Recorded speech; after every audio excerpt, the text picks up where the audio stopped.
I didn't see him. What are you looking so sad about, champ? I'm surprised. I mean, I'm really insulted. That's not right, what you just said. What do you mean, what I just said? I mean, I'm getting a drink of water. I'm late getting home, but you talk. I said something about the greatest heavyweight champ, man. I'm a hometown man, and you talking about Joe Louis, man. Joe Louis wouldn't be nothing for me. Joe, I tell you, Joe, do you think you would have stood a chance with me? Well, Clay, one time during my career, I was on a Formula One tour. I would have been a bum compared to you. Well, you've been on the tour. Oh.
What's happening, my people? It's Cast Sports again, back for another afternoon with the family. That's right. You know what time it is. If it's Monday through Friday, 2 p.m., it's the Box Storian bringing you all that boxing history. Boxing is the greatest sport of them all. That's why we love it. Can't get enough of it. Salute to everyone and welcome to another episode of Cast Sports, the Box Storian. Today, the best rematches of the modern era. The best rematches of the modern era. Has the family today. Yeah, we're at midweek. This is the Hump Day edition of Cast Sports, the Box Storian. We're going to talk about some rematches today of the modern era. Okay, we talked about the boxing in the last 30 years yesterday. We're going to stay on the modern era today. Talk about some of the best rematches we had. You know, like Sugar Ray Hearns, Holyfield Bowe, the one on the thumbnail there, Canelo, Triple G, Finito, Ricardo Lopez, Vicente Alvarez. Yeah, we're going to cover all of those today. We're going to talk about some of the best rematches in boxing history. We're at midweek, so Let's see what we got on. Before we get started, let's see what we got on the schedule for this weekend coming up. See if we got any big names in there this weekend. Let's check it out right quick. Hope everybody's doing great this Wednesday afternoon. Okay, this weekend, today, Saturday, today is the 22nd. Good for Saturday is the 25th, right? Okay, we got Joseph Parker versus Fabio Wardley from London. Okay, headlining our card this weekend. This weekend, DIS weekend. Joseph Parker versus Fabio Wardley headlining a card from London. Got one from Osaka, Japan. Two Japanese fighters headlining that one. Card full of Japanese fighters. So that's what we got this weekend. Joseph Parker back in there. Okay. So today we're going to talk about some of the best rematches in the modern era. Okay. But first, before we do all that, we got to get our historic fight of the day in. You know, we're going to dig down into those archives. We're not going to dig too deep again today. Okay, so let's get started with the fight of the day.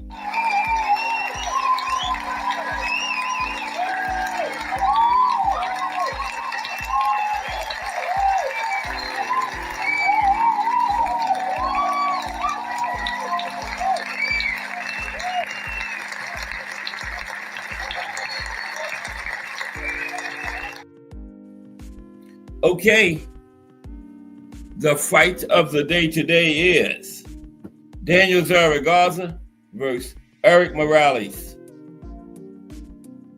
September 6, 1997. A star of Mexican boxing is born. Zaragoza versus Morales. September 6, 1997.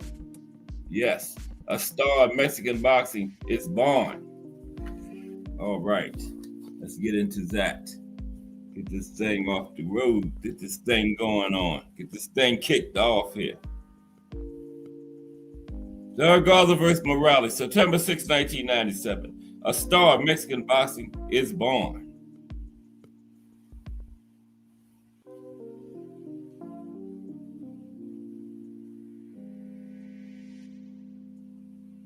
It was the classic confrontation. Age and experience versus youth and raw talent. Southpaw Daniel Zaragoza was a grizzled veteran, a survivor of 65 professional battles and some 21 world title fights with champions such as Carlos Zarate, Paul Bank, and Jeff Fennick.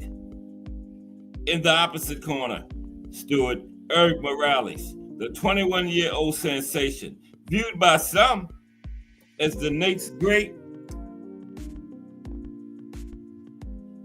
Mexican champion. At stake was Zaragoza's WBC Super Bantamweight crown. Broadcast on HBO, Zaragoza vs. Morales was regarded as Morales' coming out party, his first chance at a world title, and his introduction to American boxing fans. Most anticipated a changing of the guard. And there's a shot of Zaragoza, the champion. He most anticipated a changing of the guard in this fight, okay?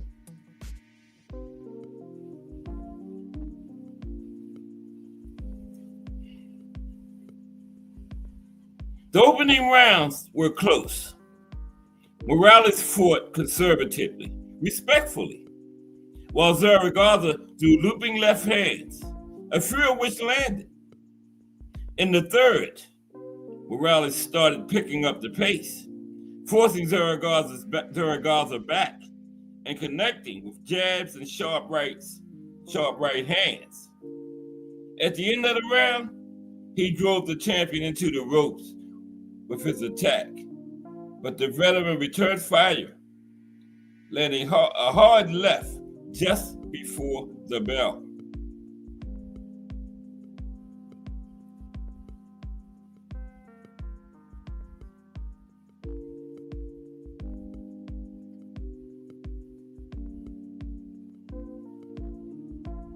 Morales appeared content to outbox Zaragoza in the fourth round, his straighter punches dictating the terms.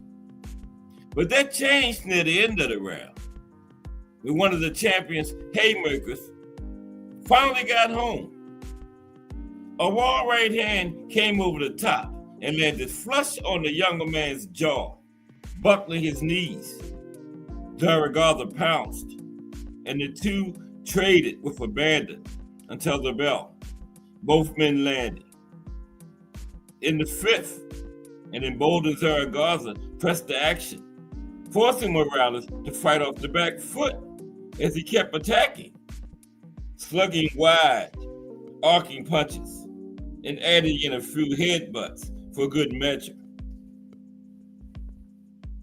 Somewhat surprisingly, after 5 rounds, Zaragoza had the edge.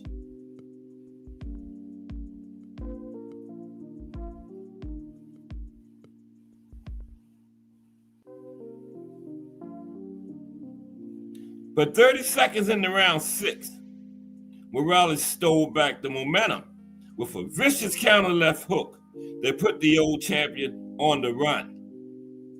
The fight was becoming wild. An accidental clash of heads opened a small cut on Zaragoza, who was drawing warnings for low blows and hitting on the brake. The champion kept rushing Morales, forcing him back. But another hard left hook at the end of the round stunned the veteran.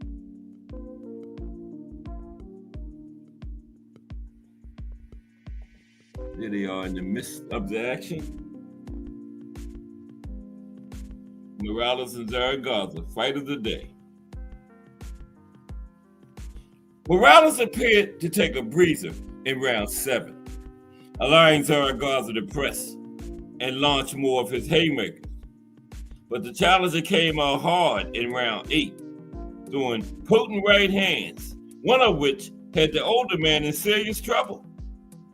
Staggering about the ring, badly hurt, the proud champion simply refused to buckle as the crowd roared and Morales pounded him from one side of the ring to the other, before amazingly, Zaragoza launched a counterattack just before the bell.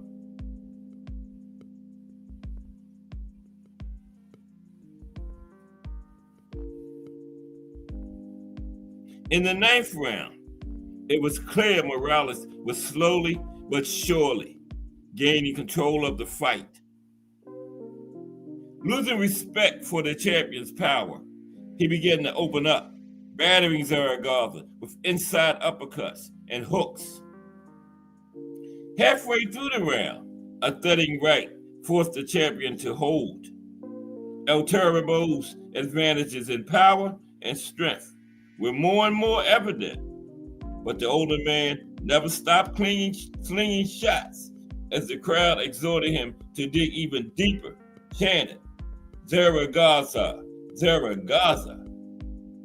The crowd was chanting his name as Morales was slowly taking over the fight. Changing of the guard was taking place right before their eyes. But the well was dry. Italian champion visibly slowed in round 10. Morales beating him to the punch again and again. 3 sharp rights to the head, and then a thunderous right to the body forced the champion to take a knee.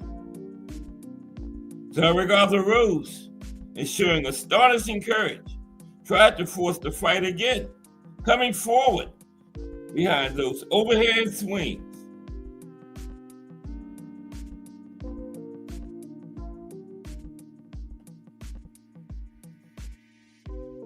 There's HBO Larry Merchant interviewing the new champion after the fight, Morales.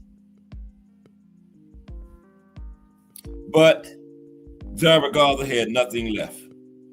Morales was connecting at will and just before the bell, with his opponent on the ropes, he paused his attack, reluctant to mete out further punishment. At round's end, the two Mexican warriors, for the first time in the fight, touched gloves, as if to mark or acknowledge something. As they did, Morales appeared fired up and confident, while Zaragoza's visage, lined and seamed like an old chunk of limestone by years of hard battling, bore a look of grim resignation.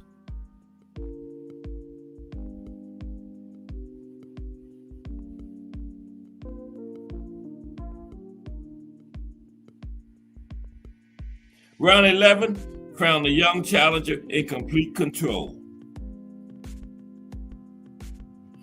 The only question now was whether the proud old warrior, Mexico's first four-time world champion, might beat the final bell. Morales couldn't miss with either his right hand to the body or his right uppercut. And with a minute left in the final round, the fight turned into what it had been threatened to become, a one-sided thrashing. Finally, mercifully, Morales landed one last huge right to the pit of Zaragoza's stomach. The force of the blow launching the old warrior off his feet and onto his back. Rolling up to a sitting position, the soon-to-be ex-champion smiled and gestured with his fist at Morales, as if to congratulate his conqueror. He didn't bother to try and beat the count. Yep, there's the new champion.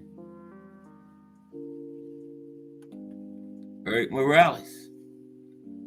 Right there.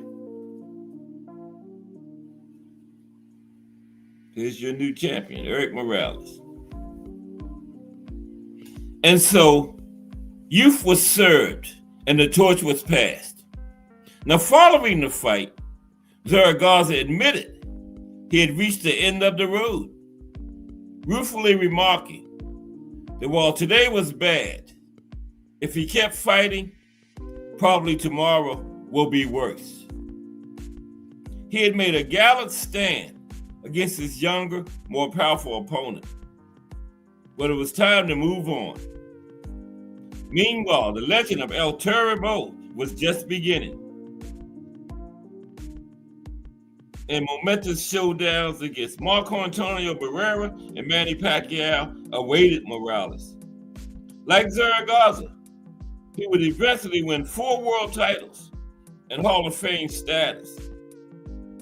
And when he fell to a young Danny Garcia in 2012, he had come full circle, and it was his turn to finally walk away. Fight of the day,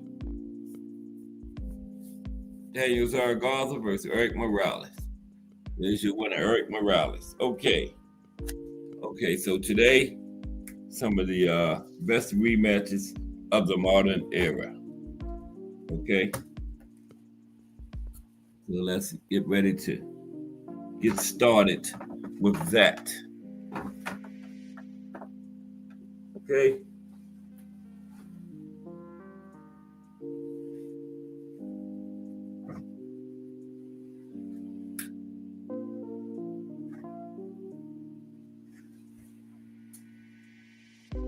All right. Yeah, we're gonna we got 25 of the best rematches of the modern era today.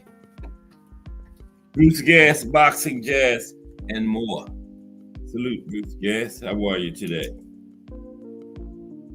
Talking about some rematches today from the modern era. Salute, Bruce Gas. Okay. First, let's do a little talk about rematches before we get started. Talking about the fights. Now, in boxing, a rematch is often arranged due to a close or controversial first fight, unresolved rivalries, or a contractual rematch clause. The potential for a high-stakes, lucrative event also plays a significant role. Now let's break down some specific reasons for rematches. Shawa in the building. Salute. What's up, Shawa? How are you today? We're talking about some of the best rematches of the modern era today. Okay? Mr. Luke Shawa in the building. Blessings. Okay, yeah. We just a little talking. Let's break down some of the reasons for rematches now, before we get started with the fights. Now, controversial outcomes. Okay? If the first fight ends in a questionable decision, such as the first contest between Lennox Lewis and Evander Holyfield, a rematch is often arranged to settle the score conclusively. The uncertainty surrounding the first fight drives public demand. Yeah, and anybody with a channel, y'all on Bruce Gas Shaw, you always open invitation to put your link in there so everybody can hit it and subscribe to your great channels. Okay. Now another reason, rematch, the revenge factor. Okay. And when an underdog scores a major upset, the loser will often seek their title or pride in a rematch. The beaten favorites team might present the first fight as a fluke. Close fights. An extremely competitive first fight, especially one that ends in a split decision or a draw, creates demand for a second contest to definitively determine the better fighter. Now, a rematch can present a compelling narrative if the fighters have bad blood between them and the first fight had intense drama, which can carry over into the rematch, building anticipation and selling more tickets and pay-per-views, right? Now, a rematch is a good financial opportunity, such as lucrative rematch clauses in the initial contract. These clauses guarantee a high-paying second fight, especially if a champion loses to an underdog, right? Now, a rematch can increase fan interest if the first fight generated significant buzz. Also, a strong box office or pay-per-view performance makes a rematch a surefire way to capitalize on interest and earn more money.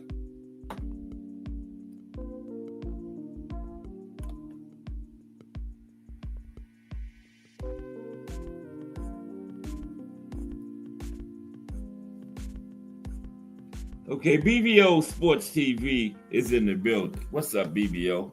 From the Sports Talk Network. Monday through Thursdays, 8 p.m. You see BBO and the gang over there.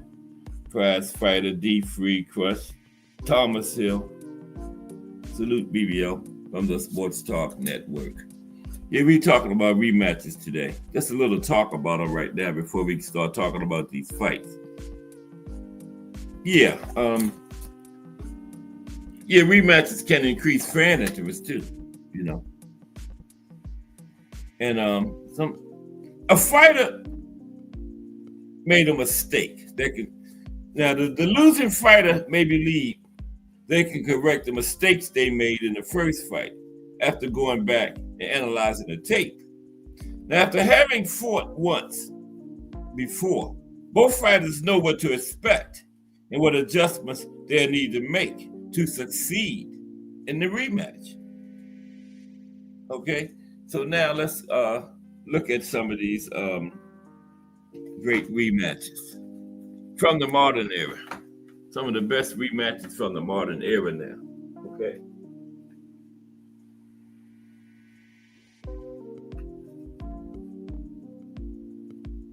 I got a nice little Sugar Ray Robinson story for later in the show too.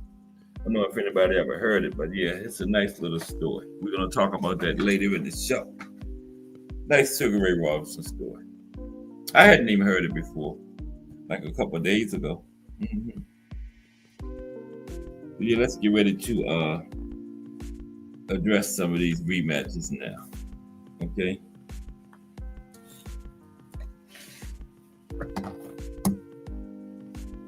That closer. But how's everybody? It's hump day, heading for the weekend. Joseph Parker back in there this weekend. You know, yep, Joseph Parker back in action.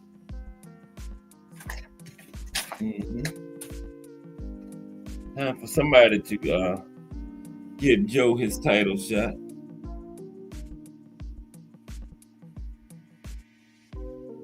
I think him and Usyk would be a good fight, but I don't know if Joseph could get it done. But yeah.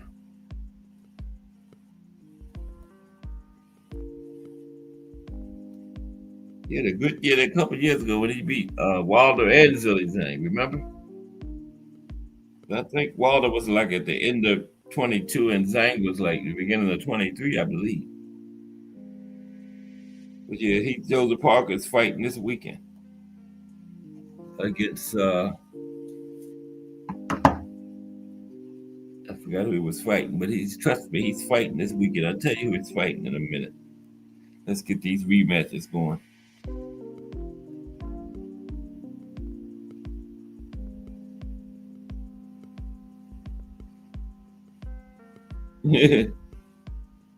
Charles says Joe better hope she doesn't get caught with that, right?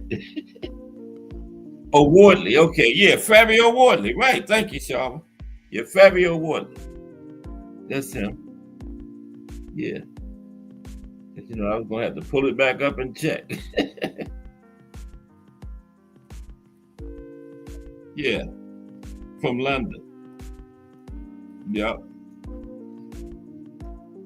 I believe it's on the Zone. I think it's on the Zone. Here we go.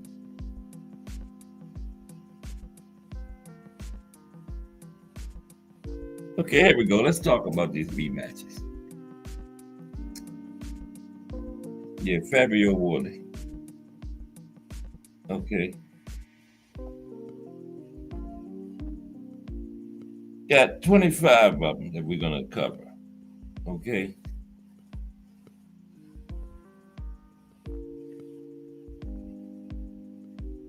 And the first one is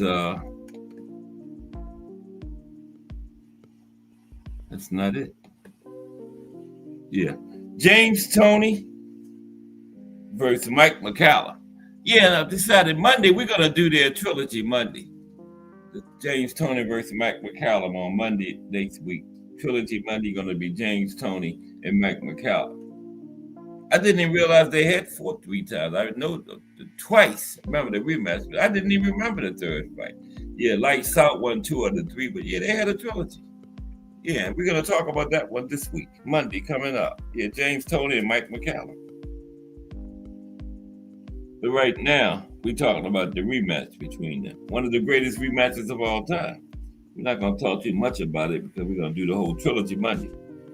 But some of the fights on this list involve sluggers. But Toney and McCallum were 2 quality boxers when they faced off on the first 2 legs of their trilogy. Now, before moving up in weight, Toney defended his middleweight belt 7 times. And McCallum was his toughest obstacle.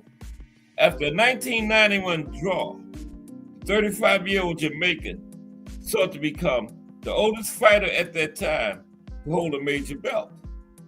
Toney, however, stopped him in their 1992 rematch.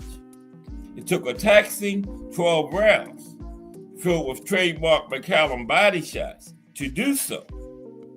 So 2 judges oddly had the champ winning widely. Yeah, those cards were crazy. That was a very close fight. Toney beat McCallum in 1997 when they were cruiserweights too in the trilogy fight. Yeah, that's gonna be Monday. James Toney, Mike McCallum.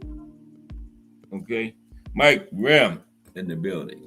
What's up, Mike Rim? How are you today? You'll be talking about some of the best trilogies in the modern era today, Mike. Only one you missed was James Toney and Mike McCallum, but you didn't miss much. because Monday we're going to do the James Tony Mike McCallum trilogy. We talked about the second fight. We're going to cover all three of them Monday. Okay, we didn't really miss nothing. Okay, the next rematch will be Rocky Martinez and Orlando Salido. Remember that one? Martinez Salido. That was on Floyd and Andre Berto's undercard. Remember? Floyd's last fight. Now, the Floyd Mayweather Jr. Andre Berto fight proved a predictable dud. But the top undercard fight delivered the expected action. Salido lost a decision to Martinez in April 2015 and outlanded his junior lightweight foe 285 to 189 in the September rematch. However, judges viewed this as a draw, adding yet another win to Salido's unique ledger. But Salido remained a coveted commodity due to his style. The Mexican brawler managed to throw 1,037 punches that night. And Martinez soon lost his 130-pound belt to Vasily Lomachenko after that. Okay? Salido Martinez. This was a good one here. This next one. Michael Carvajal versus Humberto Gonzalez. And there's Don King in the middle there promoting that one. Mm-hmm. Yep, Don King. Everyone hated him. He's one of the most significant figures in boxing history. Don King. Carvajal versus Gonzalez. Now, part of a groundbreaking trilogy for the flyweight division, Carvajal Gonzalez, too, made the former the first man under 128 pounds to make $1 million for a fight. Carvajal, yep. He knocked out Gonzalez in Ring Magazine's 1993 Fight of the Year. And the February 1994 rematch was a red light flyweight pay-per-view main event. A 4-1 favorite and rare American flyweight success story, Carvajal cut Gonzalez midway through the second fight, but could not hold off the 5'1" Mexican. Gonzalez took a split decision and prevailed later that year by majority decision. Yep, so they had a trilogy to it, and Gonzalez won 2 out of the 3. Both are International Boxing Hall of Famers, so we're going to get to that trilogy too. Yeah, this one, we talked about one. This was the fight of the day yesterday, the first fight in this one. Ivan Robinson and Arturo Gatti. Yeah, yesterday, one was the first fight. This is 2. This is the rematch. Both great fights.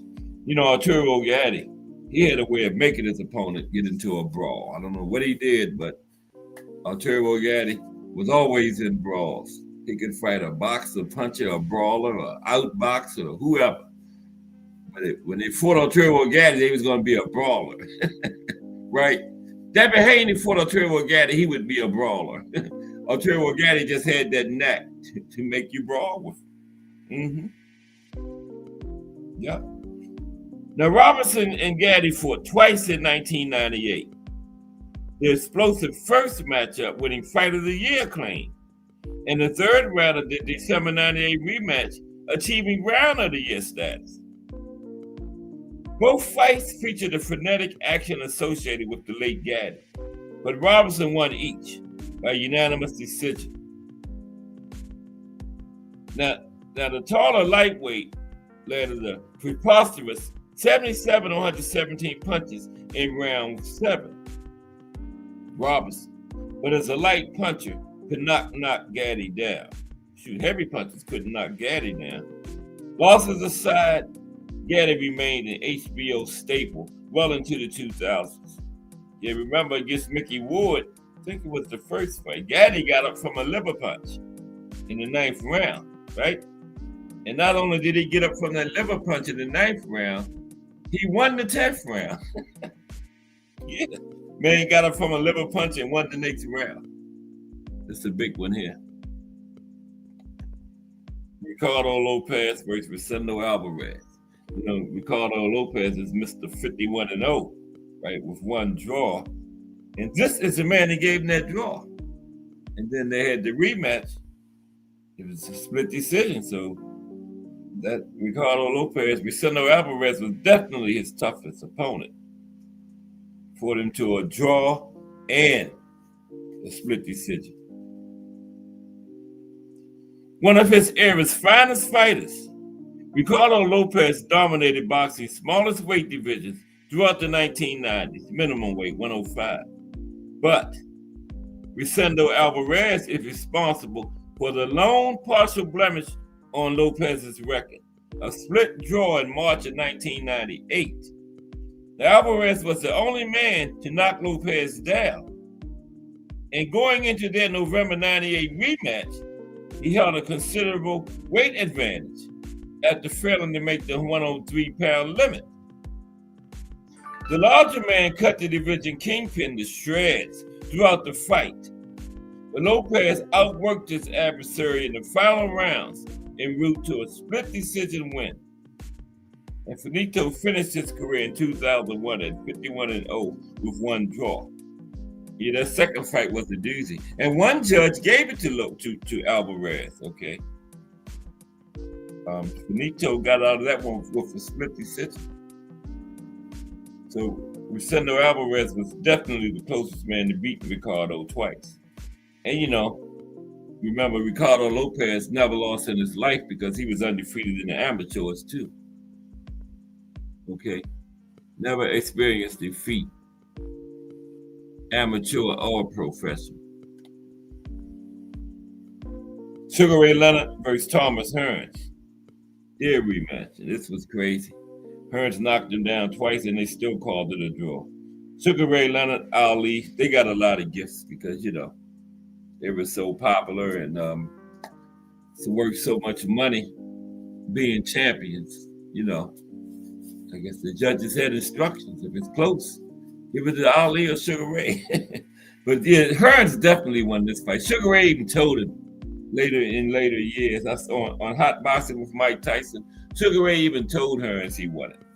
Donnie Williams, what's up, Donnie? Salute in the building. We're talking about rematches today, Donnie. Good to see you today. Yeah, Sugar Ray Leonard and Thomas Hearns, their rematch in 1989. And yeah, the first fight was 81, and everybody thought we was going to get an immediate rematch, or at least by 82. They didn't fight again for like 8 years. And you know, the first fight was at welterweight. They was way up at super middleweight by the time they got the rematch. Nobody even imagined that would happen. As good as that first fight was, we just knew that was going to be an immediate rematch. It took 8 years to get the rematch. That was crazy. 8 years. Never even thought that. 8 years after their thriller at welterweight, both all-time greats were on the downsides of their careers. But their 1989 rematch at super middleweight turned into a nice fight. Won most, including Leonard. Believe Hearns won. You heard Leonard tell him that. The hitman knocked Leonard down twice, but the judges produced a split draw result to the dismay of everybody.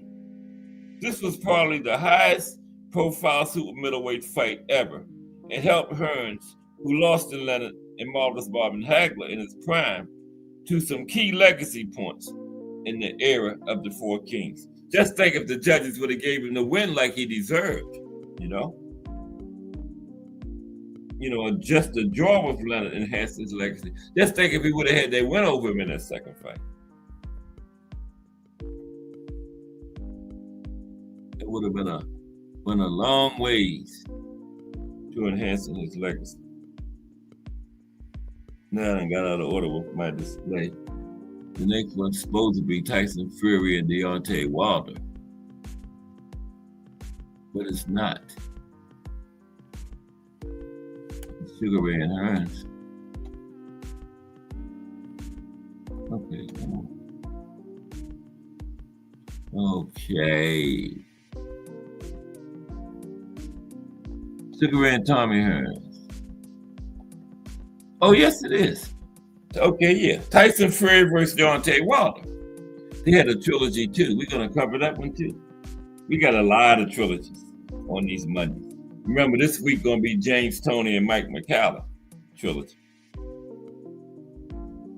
Like I said, I didn't even know they had a trilogy. I remember the first two fights. I just found out like over the weekend, a couple of days ago, they had a trilogy. Yep, Lights Out won 2 out of 3. But Monday, we will look at dig into those fights. Tyson Fury, Deontay Wilder. We're talking about rematches today. Okay, now, the 3 Fury Wilder fights revealed a wide talent gap. Numbers 1 and 3 also show Wilder's unparalleled eraser. Now, Fury opted to pack on pounds for the second fight, coming in at 277 pounds, and stayed on that path for the third fight. Now, with Fury outclassing Wilder in the first fight, a disputed draw, and bullying him in the 2020 rematch, a third fight seemed unnecessary. But Wilder showed how far his right hand can carry him in the December 2021 fight. Fury turned parts of the fight into target practice, outlanding Wilder 2-1. But the 6'7" underdog floored the lineal champ twice in round 4. Now, Fury proved too much in a stunningly captivating finale named Fight of the Year that featured 5 knockdowns between them. You talk about rematches. You gotta mention Gatti Ward. We talked about that a lot, but you gotta mention Gatti and Ward. Okay, Bruce Gass. Wow, I did not know that. Bruce Gass says today is Deontay Wilder's birthday. Wow, thank you, Bruce Gass. Today is the Bronx Bomber's birthday. Wow, okay. Happy birthday to the Bronx Bomber, Deontay Wilder. Yeah, Gatti Ward. Now, Gatti Ward 1 is this trilogy's masterpiece. But the second and third matchups were not too far behind, right? Bringing 2 defensively deficient junior welterweights together later in 2002 in the rematch, and in 2003's final chapter produced 2 Gatti wins. But after Gatti won going away in the second fight, Ward's mid-rounds charge nearly turned the tide in the third fight. But the revered Gatti, despite breaking his hand, claimed a unanimous decision in 2003's Fight of the Year. Ward retired after the fight, while Gatti soldiered on. But they are remembered for these fights. It remains inexcusable. This trilogy was merely credits fodder. Well, I don't know what that was about, but yeah, great fights. I put them right up there behind Ali and Frazier. When you talk about trilogies, Gatti and Ward is number 2, as far as I'm concerned, of all-time trilogies. I got Ali Frazier 1. That Thriller in Manila was the greatest fight of all time, but Gatti Ward is number 2. That was a great trilogy between 2 warriors. Told you, Gatti got up from a liver punch and won the next round, right? When Ward caught him with that liver shot, I said, that's it. Gatti got up and won the next round, right? Didn't just get up, got up fighting. That was a real warrior there. You put warrior in the dictionary, put a picture of Arturo Gatti beside it. Mickey Ward wasn't far behind it. But yeah. Johnny Tapia versus Paulie Ayala. We're talking about some great trilogies today. Johnny Tapia, Paulie Ayala. Oh man, what happened to the chat? Can't see it. Gotta be able to see the chat. Let me see. Okay, bear with me for a minute while I get that back. Okay, let's see. Can't see the chat, man. Can't have that.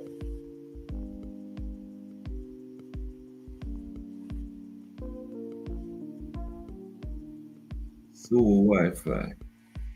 Oh my goodness.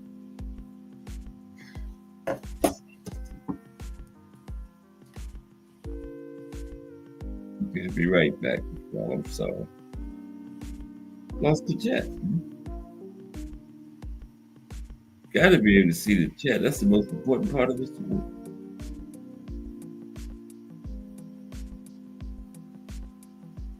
Yes, sports. There we go. Yeah, there we go. Okay, I got it. Okay, let's continue. Talking about trilogies. The next one is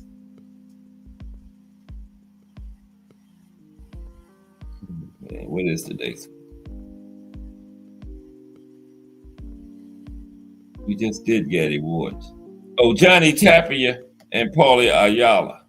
That was a good, yeah, that was a good one too. Another tough guy, Johnny Tapia.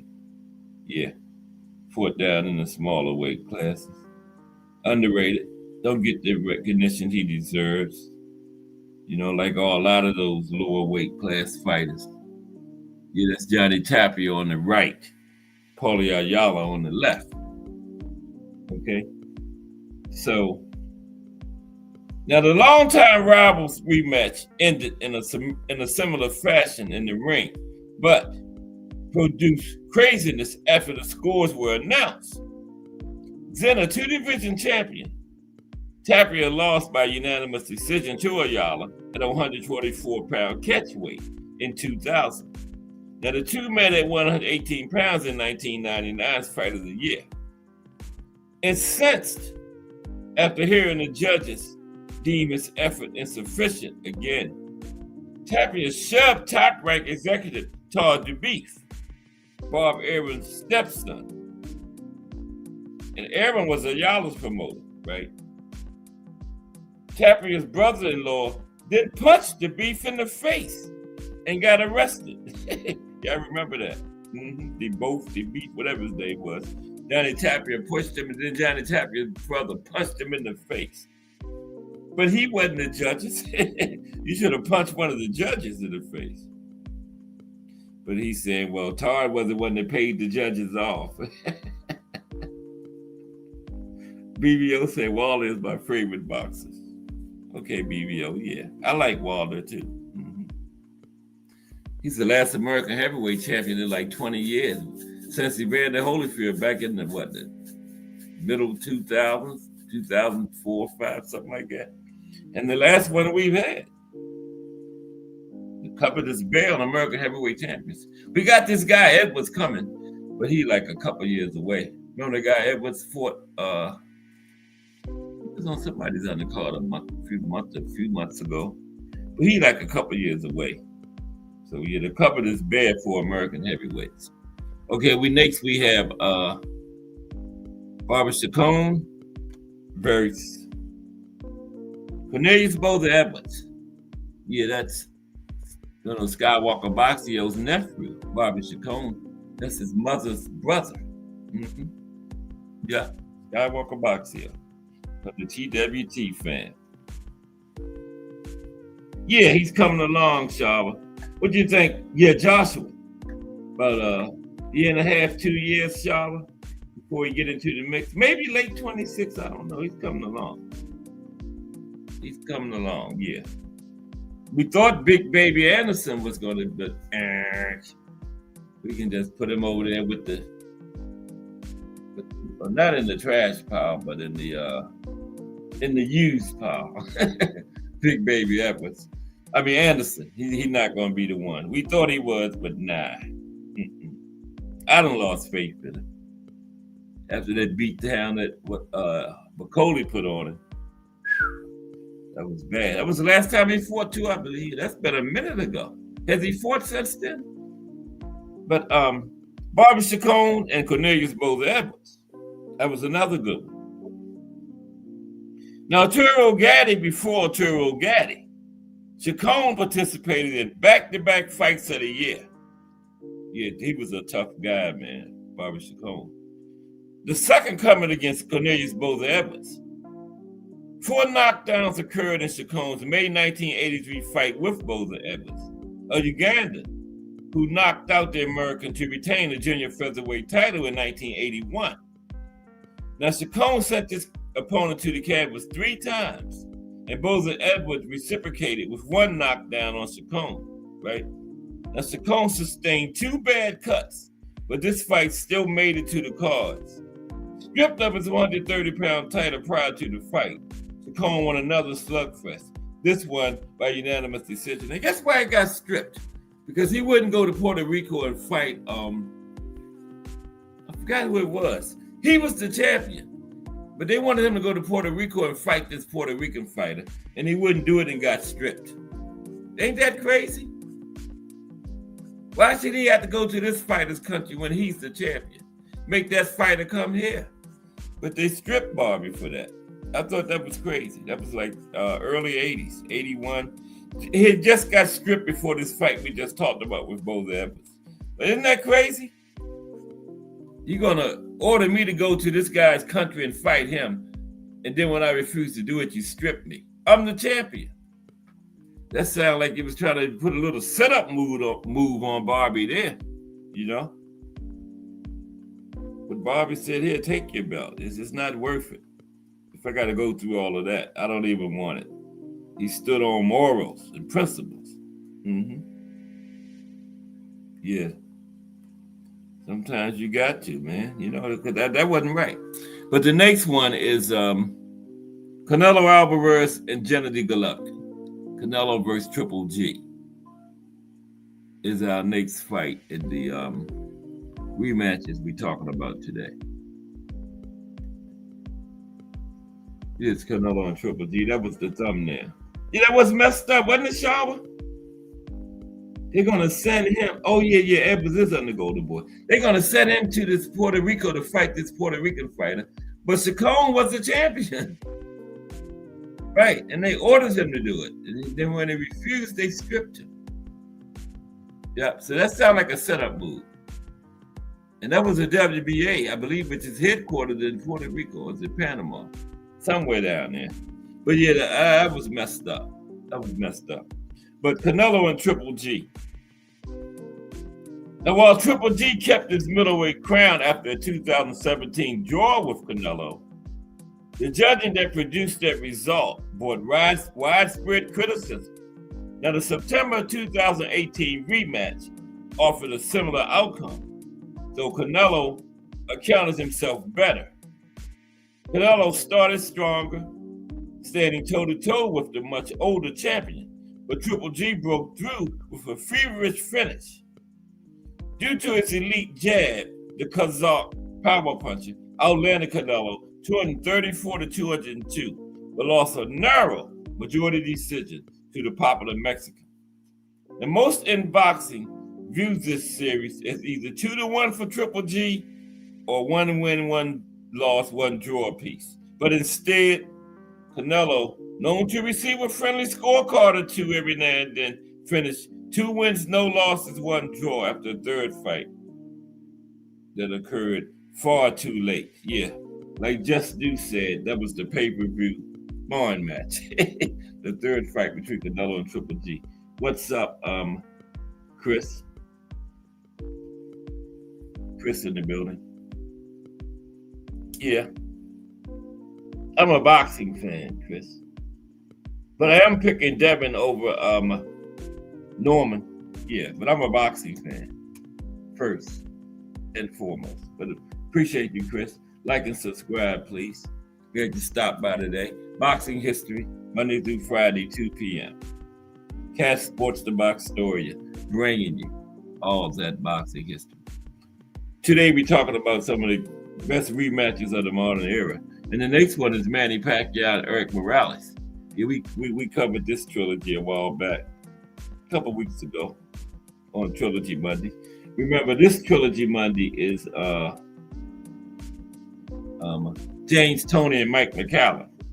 Okay, James Lights Out Tony versus the Body Snatcher, Mike McCallum.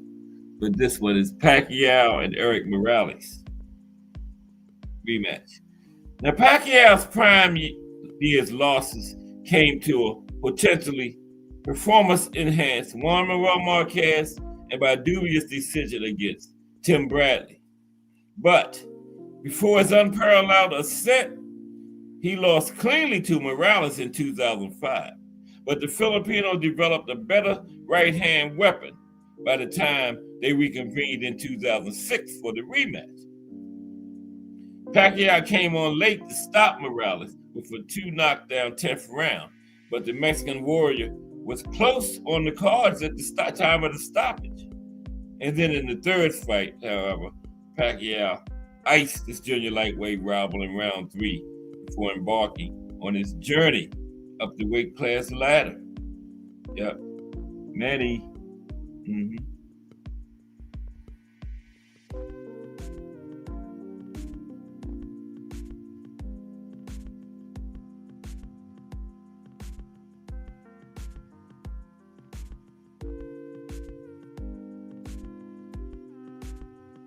Okay. Let's see.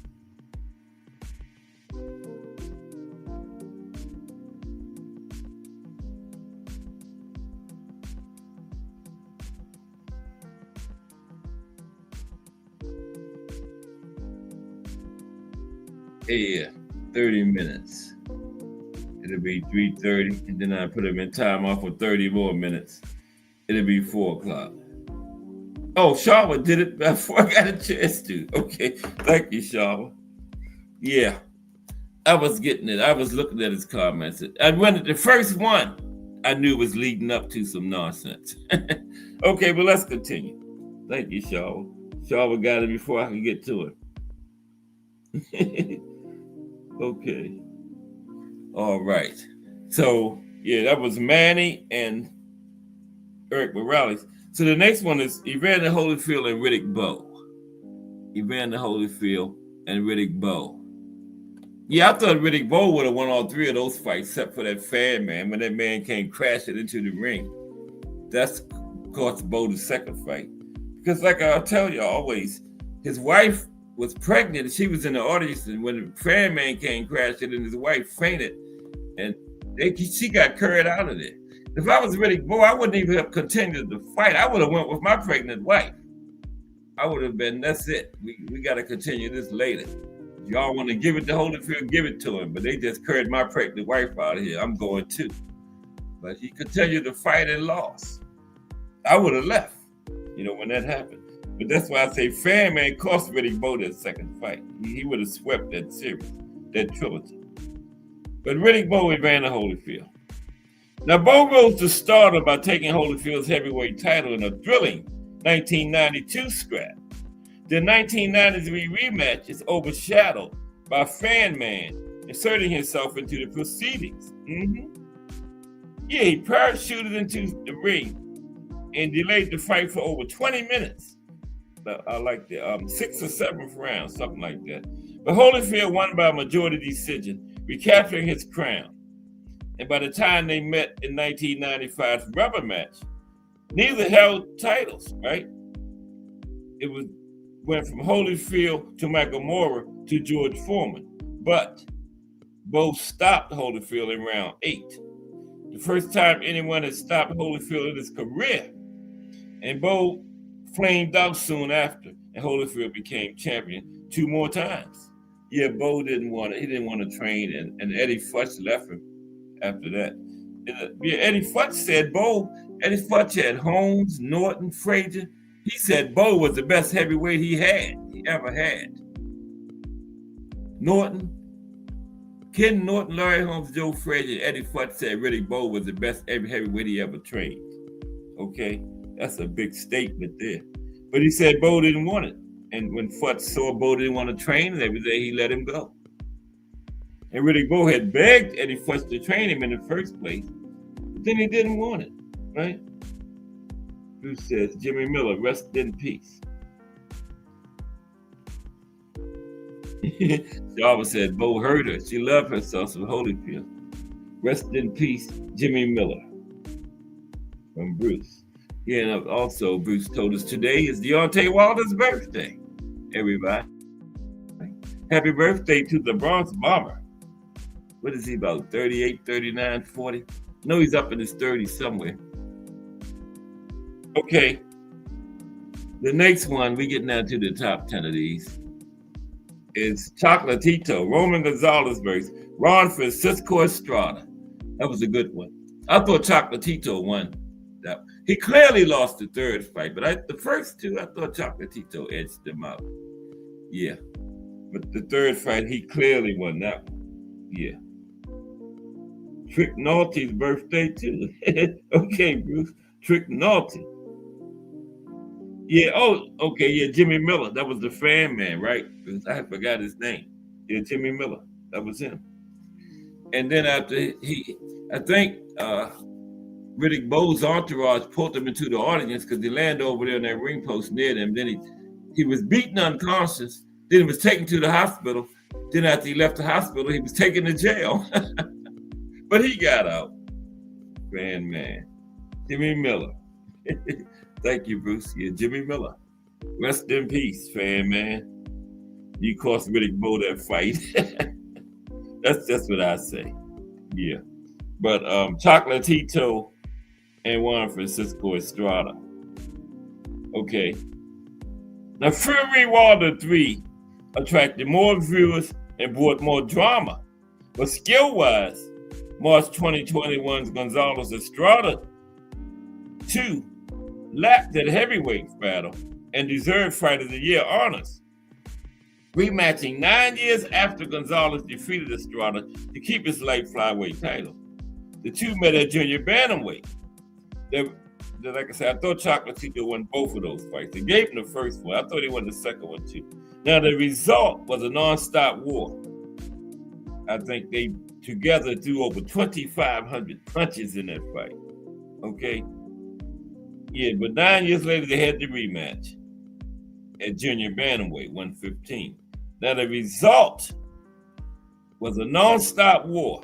Also, no knockdowns occurred. Chocolatito thought to be finished after 2007 knockout to Saul Rumbasai showed why he is one of this era's greatest. While it seemed Chocolatito did enough to outpoint his younger rival, outlanding him 391 to 314, the 33-year-old Nicaraguan lost the decision to the 30-year-old Mexican, who won a slightly less frenzied rubber match in 2022. Yeah, Estrada clearly won the rubber match in 2022, but I thought Chocolatito won both of those first two fights. Now, they gave him the first one, but they gave the second one to Estrada. I thought it was a close fight, but that was a close fight I call a robbery. You know, that second fight between Chocolatito and Gonzalez. Oh, he's 40? Okay, Charlotte. Thank you. The Bronx Bomber is 40 today. October. He's a Libra like me. He's right at the cutoff. I think 23rd is the cutoff for Libra. He's a Libra like me because mine was the 14th last week. And that was something I liked about the Bronx Bomber. He's a Libra just like me. I believe October 23rd is the cutoff for the next sign. But yeah, me and the Bronx Bomber are both Libras. Wow. Okay. Nice light heavyweight battle from the 80s. Bruce Gass remember this one. Matthew Saad Muhammad and Yaki Lopez. I thought the 80s was the best decade for light heavyweights. Matthew Saad Muhammad, Yaki Lopez. And then we got another 80s light heavyweight rematch after this one. Oh, he missed the cutoff. Damn, Shava. He right at the cutoff. What is today? The 22nd. Yeah, because the cutoff must be the 22nd. Oh, man. I still like it. Yeah, okay. I think the cutoff might be October 21st. Oh, he's Scorpio man. Well, he's close enough. Close enough. That's right, he's both. Close enough. He only missed by like a day. So, yeah. Okay, Matthew Saad Muhammad and Yaki Lopez. Amid a 3+ year light heavyweight reign, The former Matthew Franklin ran into a determined challenger in 1980. In his fourth bid to win a 175-pound title, Lopez pushed the champion to the brink with a strong first half. Now, Saad Muhammad reversed the fight's course by withstanding a full assault of Lopez's shots while on the ropes in the 8th round. And the Philadelphia native finished off the Mexican with 4 knockdowns in the 14th round. Saad Muhammad was involved in some classics. 1980's Fight of the Year was one of his best. This was a Fight of the Year. And then another light heavyweight classic from that same era, Matthew Franklin and Marvin Johnson. That's Matthew Franklin and Marvin Johnson. Okay, I think that's Marvin Johnson. No, that's Matthew Franklin. One of them. The 1980s was the best light heavyweight era of all time. Yeah, thank you, Shaw. We love balance. We keep everything balanced and peaceful. Okay, but Matthew Franklin versus Marvin Johnson is the next one. Talking about rematch. We're into the top 10 now. Now, although he had yet to change his name to Matthew Saad Muhammad, the light heavyweight's penchant for action was there. Now, Johnson lost the first fight against Franklin, a non-major title opportunity in 1977, but entered the 1979 rematch with a 175-pound title belt. He showed it early by controlling the Indianapolis Station fight, but as he was wont to do, Franklin reemerged midway through and decked Johnson in the final seconds of round 7. The Southpaw champion tried to respond in the 8th, but Franklin got the better of a feverish exchange and subdued Johnson by knockout to begin his title reign. Number 9 is King Carlos Monzon versus Rodrigo Valdez. Monzon versus Valdez. Murray Sutherland. Okay, Murray Sutherland. Now, where was I at?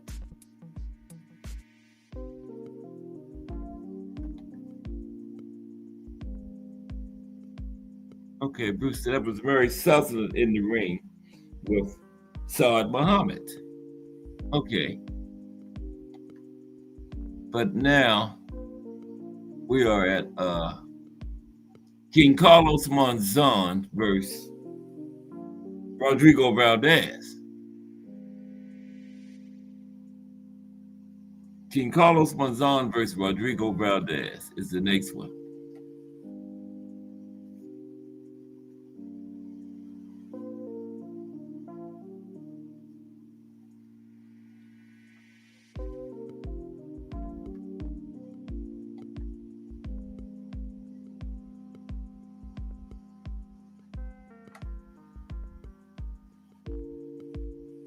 Okay. The last one was Franklin and Johnson.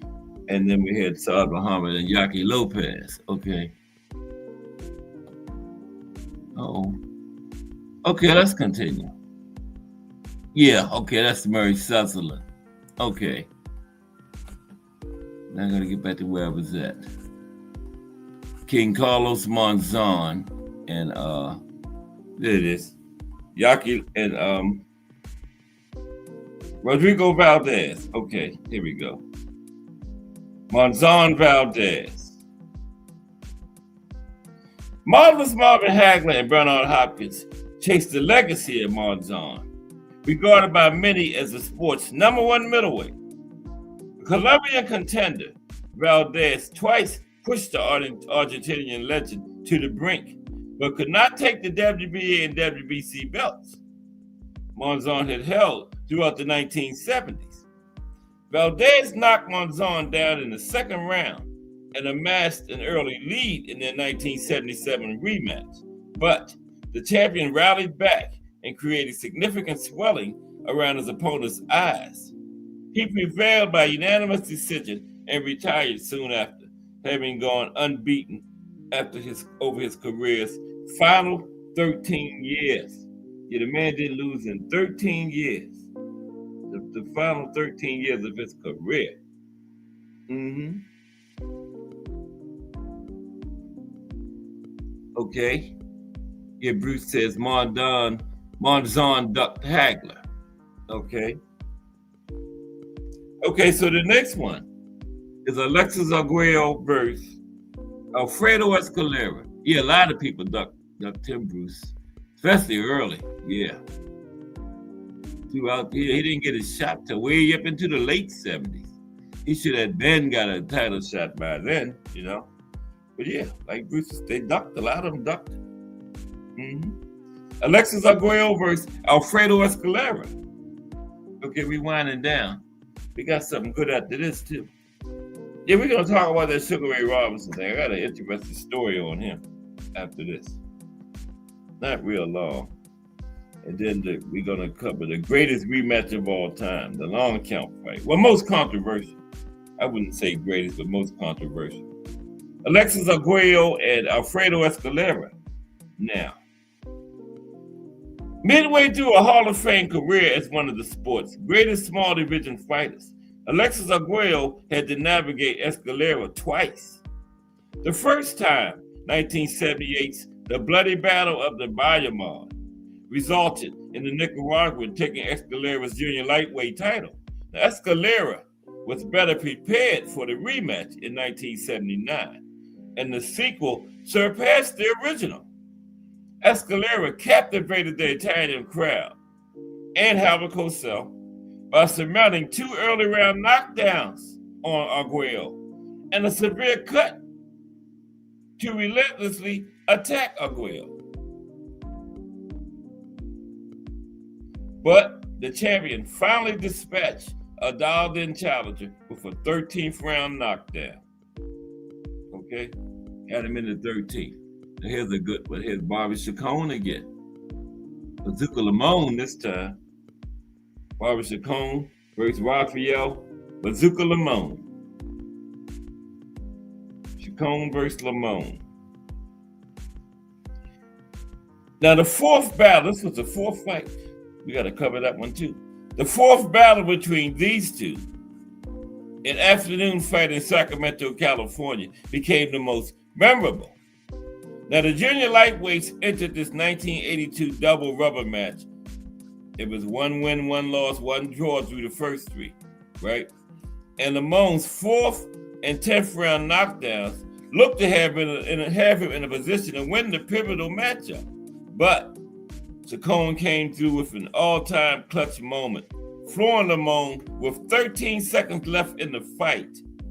That was enough to flip the cards in his favor for a razor-thin unanimous decision. And this was Ring Magazine's Fight of the Year over Aaron Pryor versus Alexis Arguello. 1. An incredible achievement, okay, to beat that great fight. With 13 seconds left in the, 14th? Chacon got the knockdown. No, final round. 15 rounds back then. He had 13 seconds left in the fight. 15th round. He got the knockdown. But it went the distance, but that knockdown was enough to swing it in his favor. Okay, we got a couple of heavyweights just came in. Just Do Boxing and the great Mike Mazik.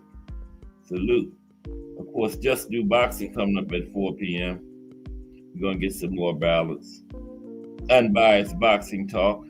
Everybody gets to Just Do Boxing. That's why I go up at 4 o'clock, because everybody going to run over there to Just Do. But guess what else? Guess who else going to run over there to Just Do? Me. I ain't going to be in here neither. But salute Just Do Boxing and Mike Mazik. Salute. We're looking at some rematches today. We are down to the final 6. Okay? The final 6. Okay. Muhammad Ali and Ken Norton. Muhammad Ali and Ken Norton. Now, Joe Frazier handed Muhammad Ali his most famous defeat, but Ken Norton may have posed as the toughest matchup for the greatest. He broke Ali's jaw in the 1973 first fight, a split decision Norton win, and fought Ali close in the second non-title fight later that same year.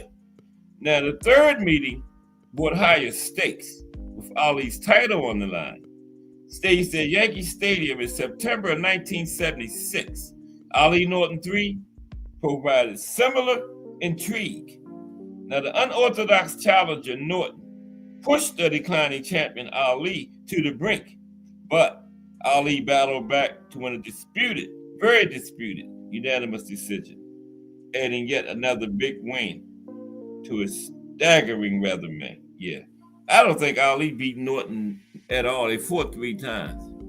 I don't think Ali ever beat Ken Norton. It's just one of them things. There's somebody for everybody, and Ken Norton was just that one for Ali. As great as Ali was, he just couldn't beat Ken Norton. He just,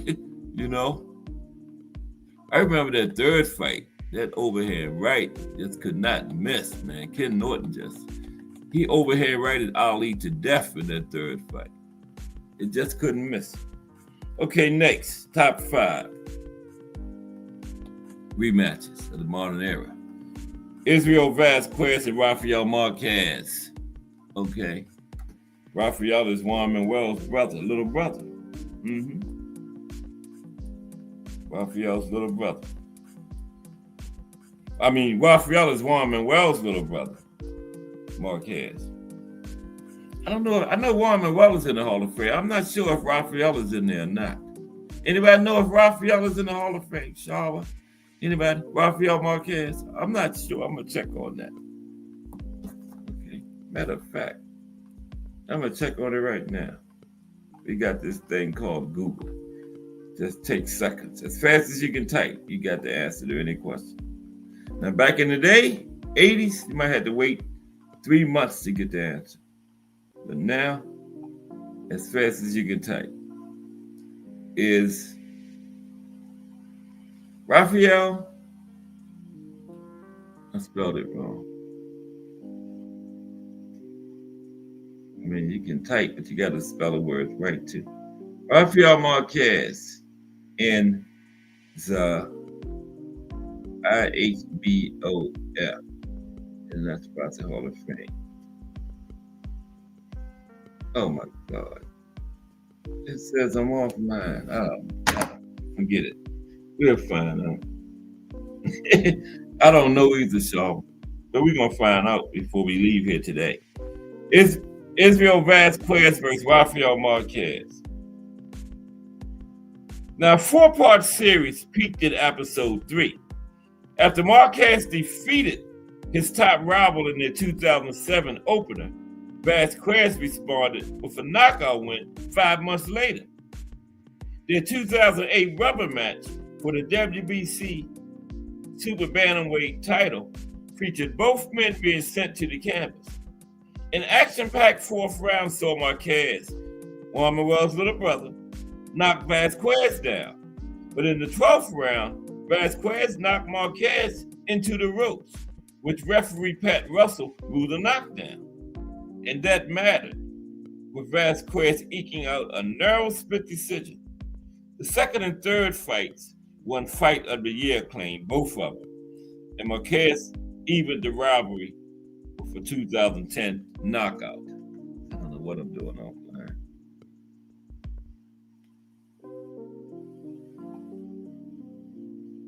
Okay, we got 4 more.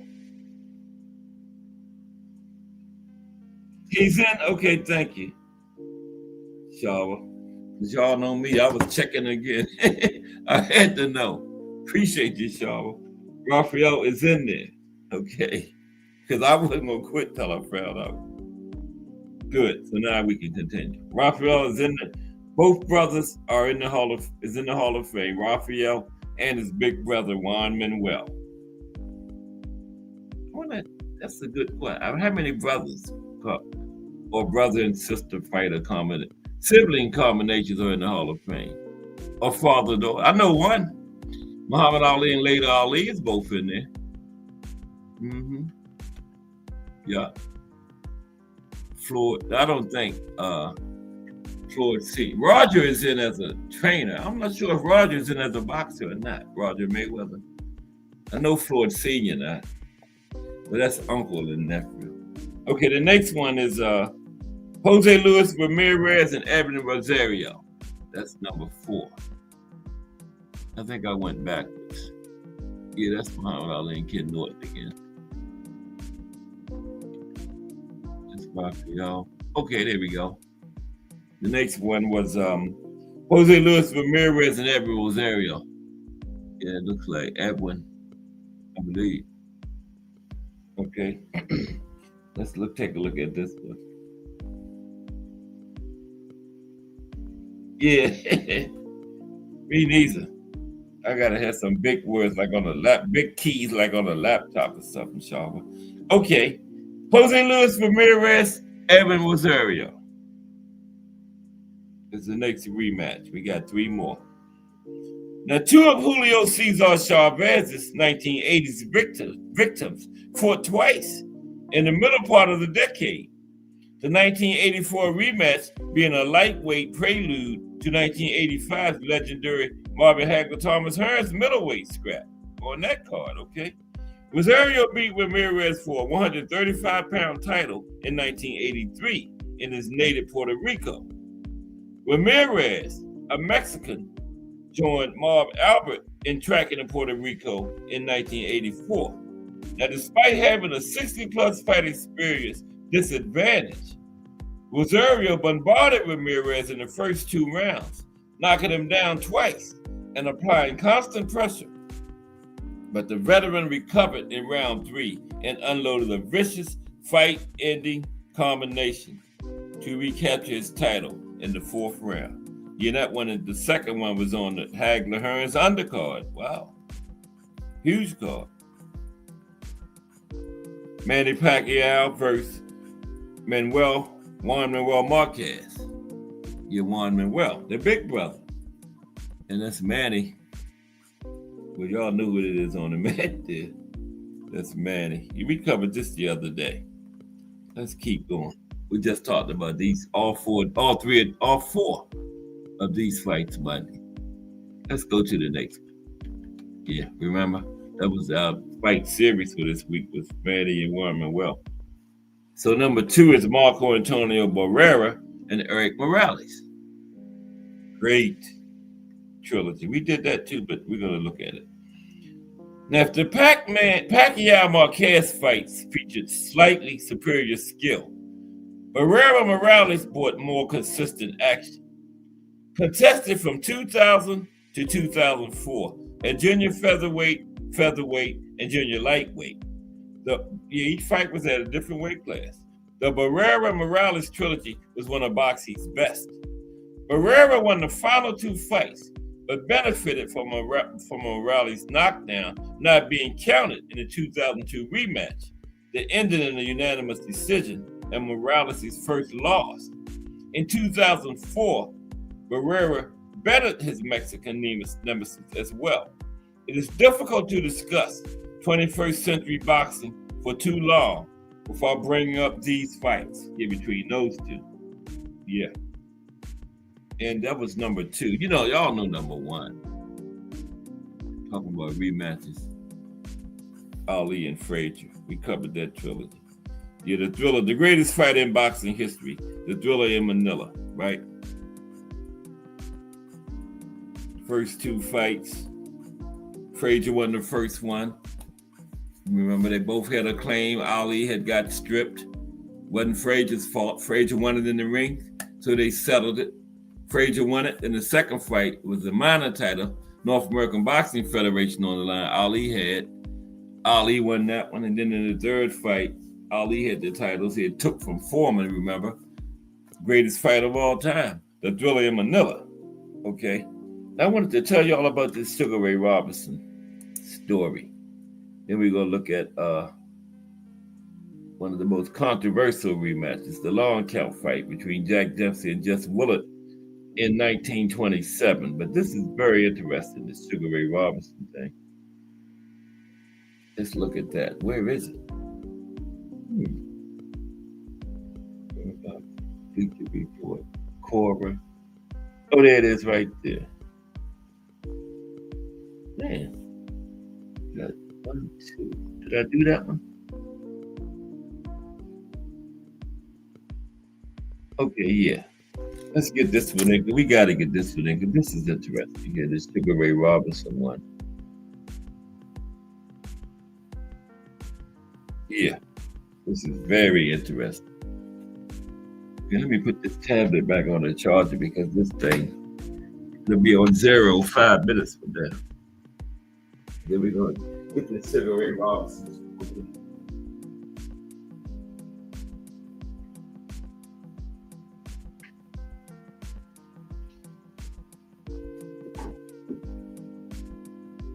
Okay. Yeah, this is very interesting. Now check this out. Okay. Very interesting. Okay. Let me get this going. Oh, I know something was wrong. Look at that light glare from this light going on over there, man.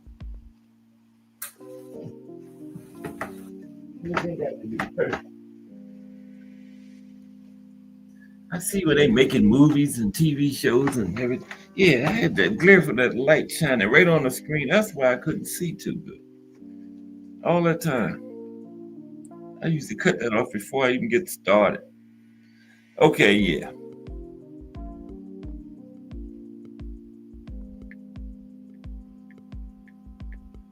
Okay.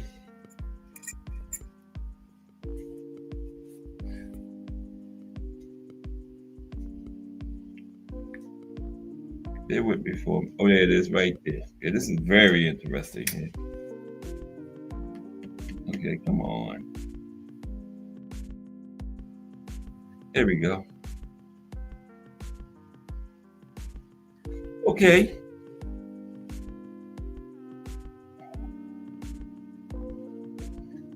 Is it true that Sugar Ray Robinson had a dream in which he would kill an opponent?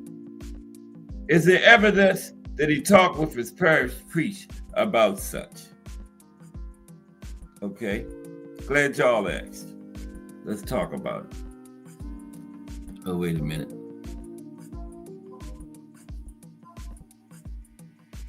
Yeah, that's the long count fight there. This is Sugar Ray Robinson and Jimmy Doyle.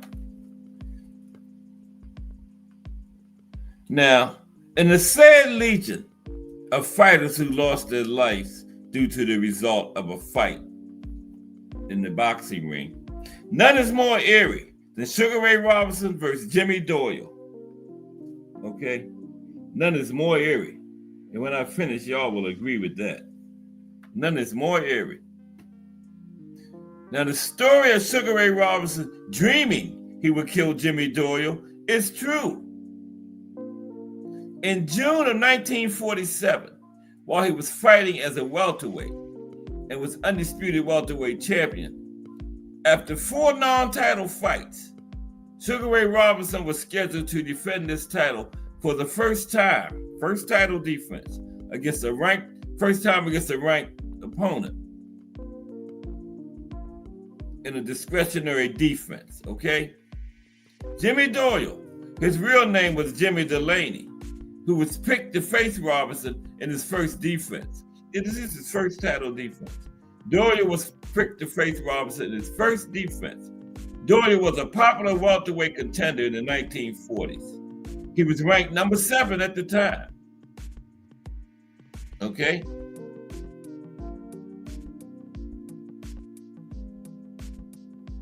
Ranked number 7 at the time.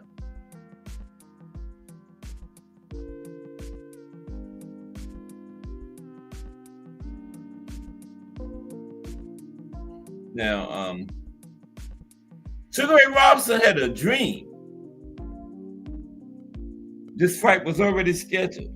He had a dream that he would kill Doyle as a result of the boxing match. Doyle would die, right? And it's no myth. It's a true story. The Sugar Ray Robinson, arguably the best boxer of the 20th century, dreamed ahead of one of his world title fights that he would actually kill his opponent, Jimmy Doyle, right? Now, Sugar Ray took the dream to mean it was a warning from God, and he told his team to cancel the fight. But his team ignored him. So the day of the fight, Sugar Ray refused to fight because of the dream. He said, I had just gone to sleep and woke up in a cold sweat.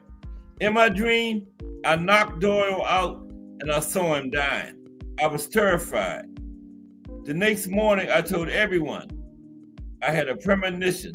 Something terrible was going to happen in this fight. I told the press, the public, and the boxing officials about it. And he told his team to cancel the fight, but they said no, they wouldn't do it, okay? His manager arranged for Robinson to see both a minister and a priest. Both men of God intervened and convinced the terrified Robinson that dreams were nothing to worry about. They were not predictive, and he should go ahead and fight. So very reluctantly, Sugar Ray Robinson fought Doyle, okay? Very reluctantly, he went ahead with the fight, okay? So tune in tomorrow to see what happened. No, just kidding, just kidding. So very reluctantly, Sugar Ray went on with the fight, okay? After he had a dream, he was gonna kill this guy in the ring, and he told his team to cancel the fight. But they was, oh, Sugar Ray, that's just a dream, don't worry about that. Priests, everybody talked to him, don't worry about it. Go ahead with the fight. So Sugar Ray very reluctantly went on with the fight. The dream came true, and he killed Jimmy Doyle during the fight. The man died, right? On June 25th, 1947, Robinson easily beat up Doyle and scored a brutal knockout in the 8th round. Doyle was literally knocked completely unconscious and could not be revived, and he died later that night. After Sugar Ray dreamt that this would happen. Okay? Robinson would later say he had seen that exact scenario in his dream. And he can't be lying because he went and told people this before the fight even happened. That he dreamt exactly what happened. He went and told people that. He didn't tell them afterwards. He told them before the fight. I mean, you might like say after the fight, he said he dreamt that, yeah. But he told him he dreamt that before the fight, okay? And it happened.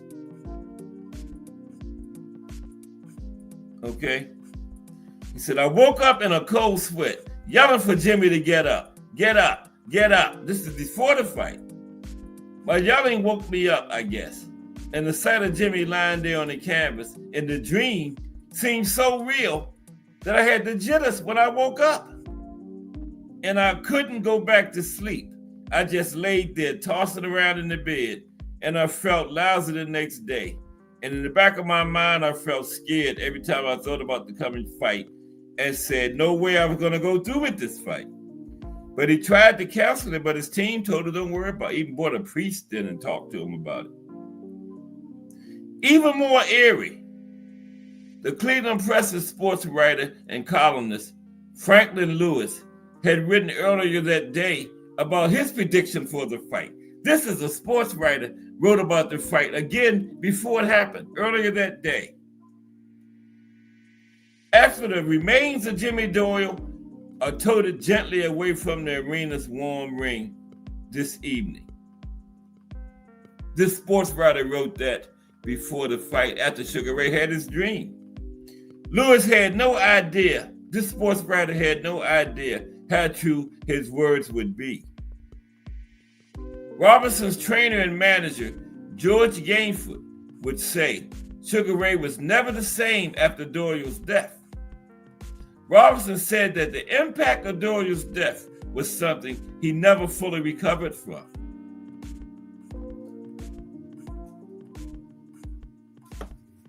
Yeah, that is so true, Sean.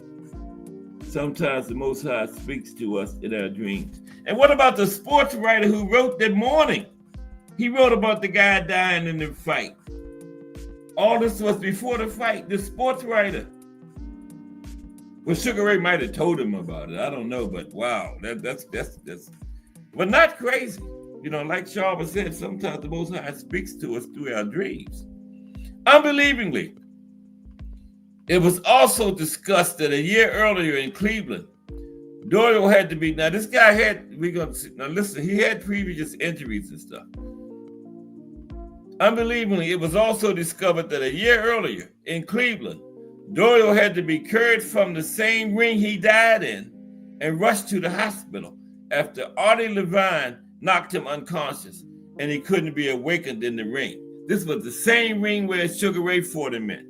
A year earlier, he had been carried from the same ring unconscious, but they revived him that time.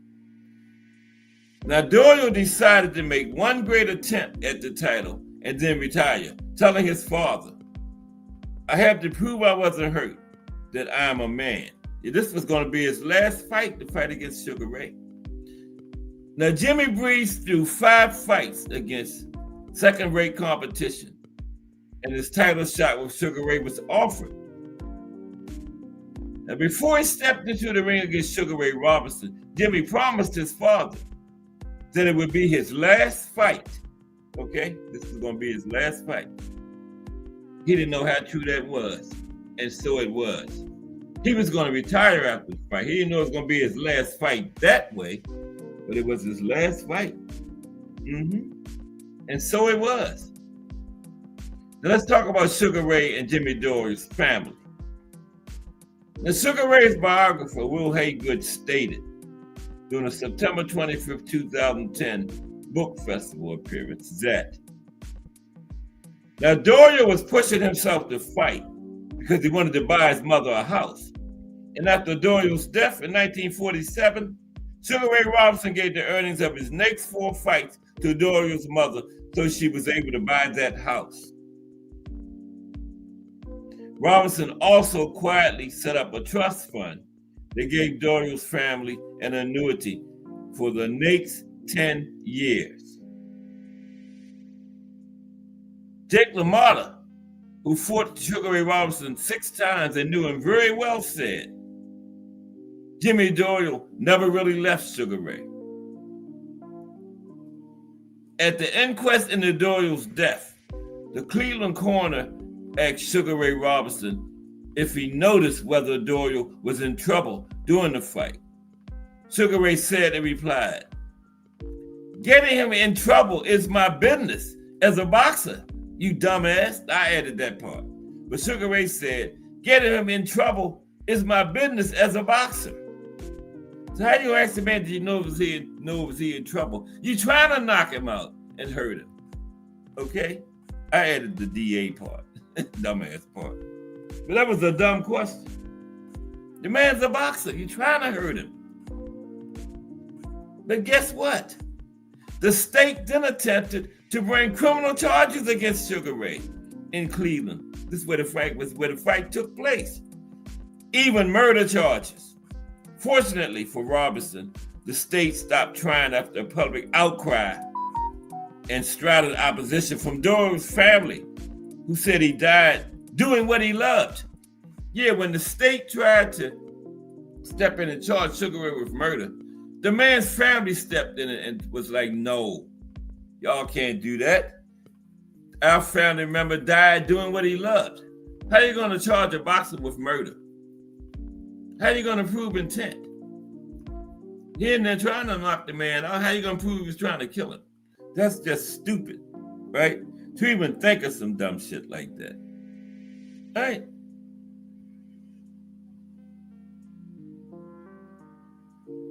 And guess what? Jimmy Doyle was the first boxer to ever die in a world championship fight. Yeah, I just thought that was an interesting story there. Yeah, how that played out. Sugar Ray dreamt that he was going to kill the man, and then the man died. Exactly how the dream went. Yeah, Jarvis said there were signs all over the place. Robinson was awesome to ensure he did for his family, even though you can't replace life with money. That's true. And yeah, he tried to cancel it, Charlotte, but his team wouldn't let him. They brought in a priest to talk to Sugar Ray to convince him to fight, saying, well, dreams don't mean, and the priest should have knew better. Like you said, sometimes the Almighty come to us, talk to us through our dreams. So the priest should have known. The priest came in, well, they probably paid him to say what he said. And he convinced Sugar Ray to fight, right? Sugar Ray tried to cancel it. He woke up the next day thinking, no way I'm going to go through with this fight. And he told his team to cancel it, but they wouldn't do it. And they wanted the priest to talk. And I guess it was the priest telling him. So he went through with it. And the exact same thing he dreamt happened. And he didn't tell him about the dream after the fight. He told him about the dream before the fight even happened. Okay? Before all this even played out, he told him about the dream that he had. Yeah. And yeah, the man died. That's just. And Doria was the first fighter to die in a title fight. There was death before him, but he was the first one in a world title fight.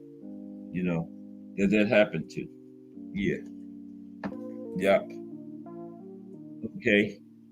And we had something, the long count fight, which was the most controversial fight of all time. I mean, rematch. Controversial rematch of all time. Let's start. We might get that in 20 minutes. Yeah. The long count. I'm gonna narrate. Instead of reading, I'm gonna narrate a lot of it to run through it real fast. Yeah, this was because I read it earlier. This was Jack Dempsey and Gene Tunney 2, right? Called the long count fight. This was the first fight where they used when the neutral corner came into existence. Because before this fight, you could stand right beside the referee while he was down there counting for a fighter get knocked down. The referee be counting. The opponent could stand right beside the referee while he counted. So this was the first fight where they put the neutral corner rule into effect. Okay, it was the long count fight. Let me see if I can get that up here for us. Okay. We had something on Floyd too about we'll get that in another day. About what boxing great of the last 20 years. I mean what boxing feat of the last 20 years will never be repeated. And I was like that 50-0 of Floyd's. Yeah, nobody gonna do that again. The way boxing is, nobody will even fight 50 times again in a career. You know, the way they fight 1 and 2 times, but yeah, sometimes once every 2 years. You know, so yeah, that's safe. 50-0, Floyd. Your 50-0 is safe. You don't even have to worry about that. Nobody will do that again. You had the long count fight, and then what happened was they thought that the referee was part of the fixing the fight, right? Because they said some mafia figures had threatened him if he didn't do what they told him to do and everything. So the money was on Tunney, and so when Tunney went down, he got a long count. And so the timekeeper, because the referee was trying to get Dempsey to the neutral corner, and Dempsey was standing there by the referee, and the story is that Dempsey, this was the first fight they used that rule, so they say Dempsey had forgot all about it. He was supposed to go to the neutral corner, right? So it took him a minute to go there, and by the time he went, Tunney had been on the mat for like 5 seconds then. So the timekeeper had already started counting, but the referee didn't pick up where the timekeeper was at. He started all over at 0, right? So then the timekeeper was counting, and he said when the referee got to like 6, he started counting slow.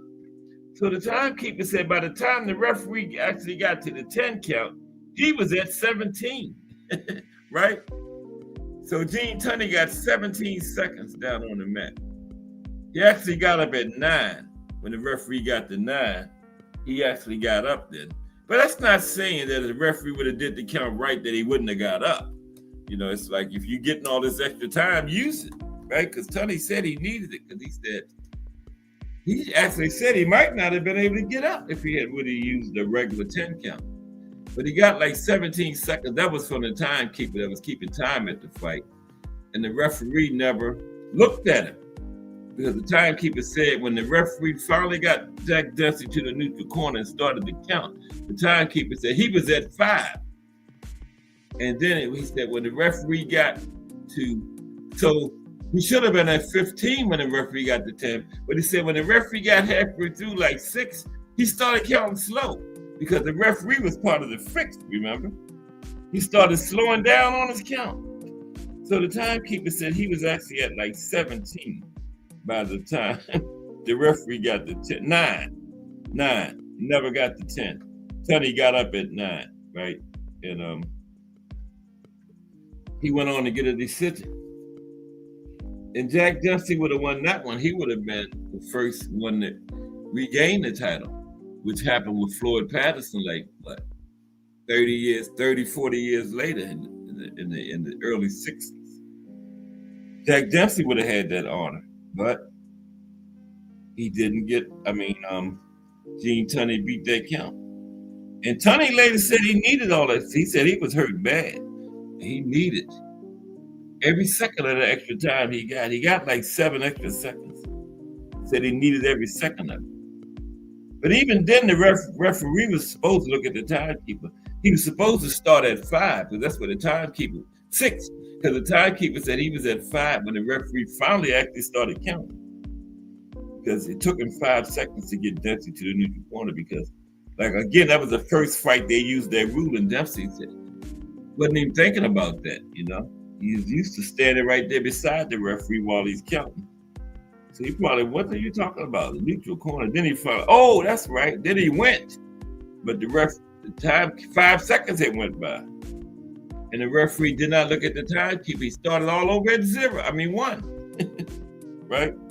And like I said, Tunney said he needed every one of those extra seconds.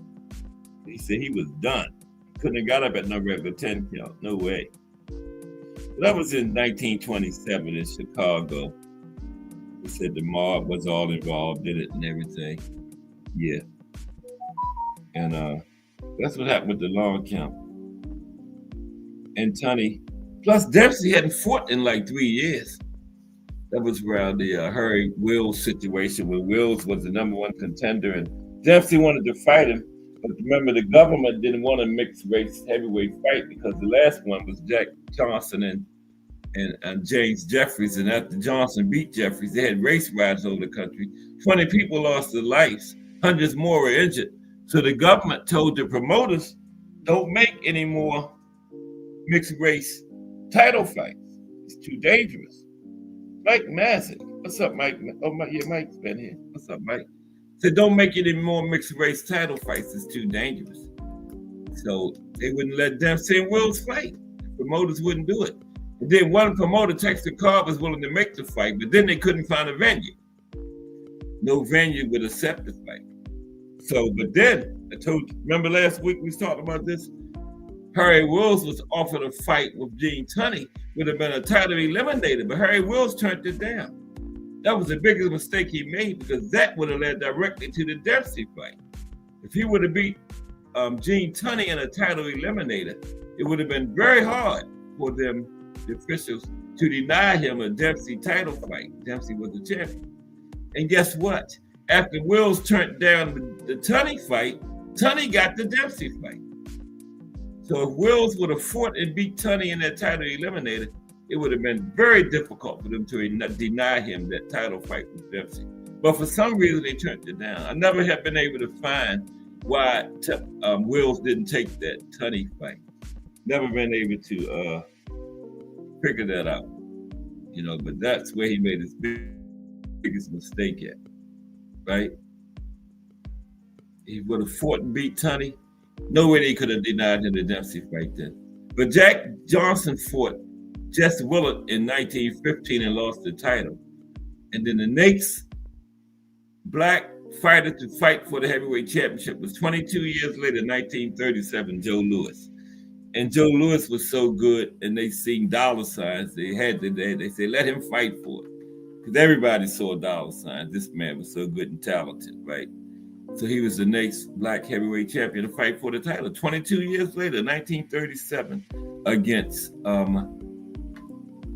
James J. Braddock, the Cinderella Man, right? Who beat Max Bayer for the title in the fight that started they made that movie around the Cinderella Man because, Cinderella underdog. Bayer came in there playing and messing around, and while he was doing that, Braddock was piling up rounds. So by the time Bayer started being serious and tried to get in the fight, Braddock had an insurmountable lead and won the decision. And he made it the Cinderella Man, right? And Thomas Hill, what's happening, T. Hill? And then Braddock fought Joe Louis, and Joe Louis beat him. 37, that was the first black heavyweight that was allowed to fight for the title in 22 years since Jack Johnson in 1915. Yeah. And like I said, they couldn't deny Joe Louis. Everybody seen dollar signs. Everybody wanted to get a piece of that pie, Joe Louis was just like that. And then the situation with Max Schmeling beat him in that first fight because Max Schmeling, like Mikey Garcia, thought he saw something. Max Schmeling really saw something. He saw Joe, every time Joe Louis jabbed to put that left hand back, he dropped it low, right? So Max Schmeling caught him in the fourth round, went over top of that left hand with that right hand, and hurt Joe Louis bad. And from the fourth round, he never recovered from that. And round 11 or 12, Schmeling got him again, knocked him out. Meanwhile, that was in 1936, before Joe Louis won the title from James J. Braddock. But when he won the title, Joe Louis said he don't want nobody to call him champion until he beat Max Schmeling. And finally, 1938 was the rematch. And that was iconic because that was when Germany, World War II was getting ready to start and everything. And Joe Louis got called to the White House to talk to the president about how important it was for him to beat the German Max Schmeling, right? So then he didn't play with his food. He got him out of there in 2 minutes and 4 seconds, right? And for a 2-minute beating, Max Schmeling spent 2 months in the hospital. He broke ribs, broke the man's back, broke bones in his face. I don't know what else he broke, but that loss to Max Schmeling in 1936 was Bosby Joe Louis. And when he got him in that ring, wow. Schmeling probably said, I wish I had just let you win in 1936. 2-minute beating, the man spent 2 months in the hospital, right? And then Joe Louis went on to reign. And that was when he went on to reign to 1949 for the entire decade. But of course, he took 4 years off for the war. So, he wasn't fighting from like 42 to 46 in the 40s. Unlike Ricardo Lopez, he almost had the entire decade in the 90s. He vacated in 98 to move up. But he would have been fighting throughout the entire decade, okay? But I appreciate everybody for coming through today. Hope you enjoyed the show. Appreciate you, T. Hill. We are going to time for Just Do Boxing. And y'all ain't gonna leave me here by myself. I'm going over to Just Do Boxing too. Okay. But Thomas Hill, Mike Mazik, Just Do Boxing, Chris got kicked out, but Chris was in here. Hope he subscribed at least. Donnie Williams, Mike Rim, BBO Sports TV, Shower, Bruce Gas, Boxing Jazz, and more. And Miss Cass, the head of Cass Sports Podcast. Miss Cass is in charge. I just work it. Okay. I'm low on the totem pole. But everybody, I appreciate everybody for coming through today. We're going to be back tomorrow with another one, of course. It's Thursday. I think we're going to talk about some countries tomorrow. Little boxing history. We haven't did that in a while. Yeah, we're going to get back to our countries tomorrow, I think. But I know one thing. We're going to get back to something tomorrow. Because if it's Monday through Friday, 2 p.m., it's the Boxtorian bringing you all that boxing history. Just Do Boxing up next. This is Cat Sports, the Boxtorian. Appreciate y'all 1,000%. And everybody have a great afternoon.